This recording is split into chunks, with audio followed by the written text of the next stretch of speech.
Setelah bertahun-tahun molor, akhirnya Light Rail Transit atau LRT Jabodebek resmi digunakan secara terbatas pada 12 Juli 2023 setelah melalui uji coba tanpa awak sejak Mei 2023 lalu. Nah, LRT Jabodebek ini menjadi angkutan umum perkotaan berbasis rel yang beroperasi tanpa masinis.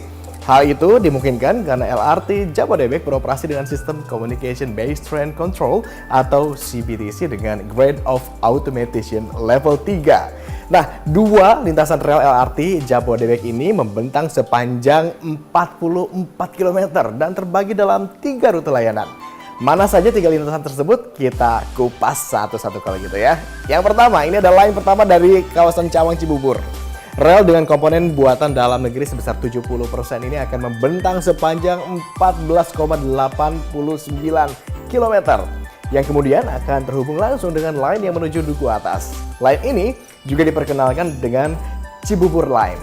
Nah, jika kemudian digabungkan dua titik ini, line ini akan melayani perjalanan dari stasiun Harjamukti di Bogor menuju stasiun Duku Atas dengan melintasi 12 stasiun pemberhentian. Dan total perjalanan menempuh jarak 24,3 km dengan waktu tempuh sekitar 33 menit. Berikutnya, line yang menghubungkan stasiun Cawang hingga Bekasi ini menjadi line yang paling panjang, yakni mencapai 27,3 km dari stasiun Jatimulya menuju stasiun Duku Atas dan melintasi 14 stasiun. Waktu tempuh jalur ini 35 menit dengan jarak 27,3 km. Nah, dalam struktur dua lintasan, sebanyak 18 stasiun sedikitnya ini ya akan saling terhubung dari semua halte asal, baik dari Bekasi, kemudian dari Bogor, dan nantinya juga dari Depok gitu ya, akan transit di Cawang yang terintegrasi dengan stasiun KRL di Cawang.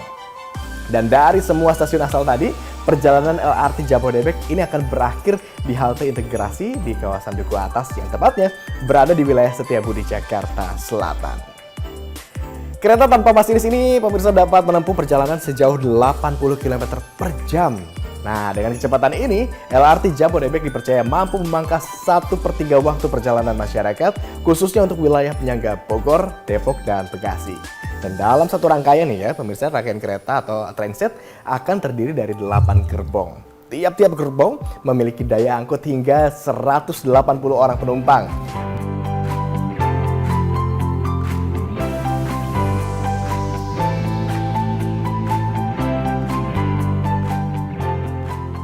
Dan dengan demikian, LRT ini bisa mengakomodir kebutuhan transportasi hingga 500.000 orang per harinya. Wah, angkanya masif ya.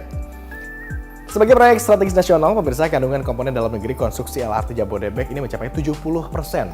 Material impor yang menjadi komposisi pembangunan LRT Jabodebek adalah rel kereta yang didatangkan dari Jepang. Nah, LRT Jabodebek juga menjadi proyek unjuk kebolehan teknologi perkeretaapian. Lalu, apa saja memangnya kira-kira teknologi mutakhir yang disematkan dalam LRT ini?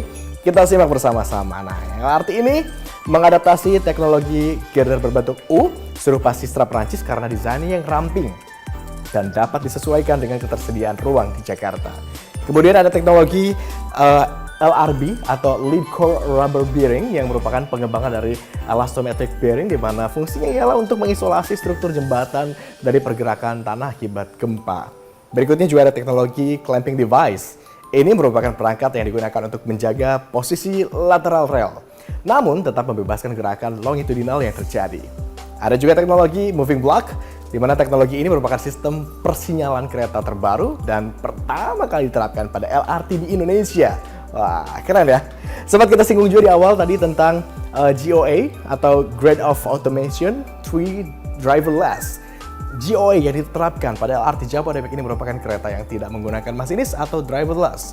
Dan teknologi ini pemirsa juga dapat menggerakkan dan kemudian memberhentikan kereta secara otomatis. Bisa digerakin, bisa di stop secara otomatis. Berikutnya ada sandwich panel, yaitu desain stasiun yang futuristik dengan inovasi bahan baku berkonsep ramah lingkungan yang dapat memberi keamanan ekologis serta tentunya higienis bagi manusia. Biaya yang kemudian digelontorkan untuk mewujudkan proyek strategis nasional ini awalnya adalah sebesar 29,9 triliun rupiah dan dengan alokasi sekitar 25 triliun untuk membangun prasarana. Dan ini ada 4 triliunnya ini untuk penyediaan sarana kereta. Angkanya masif.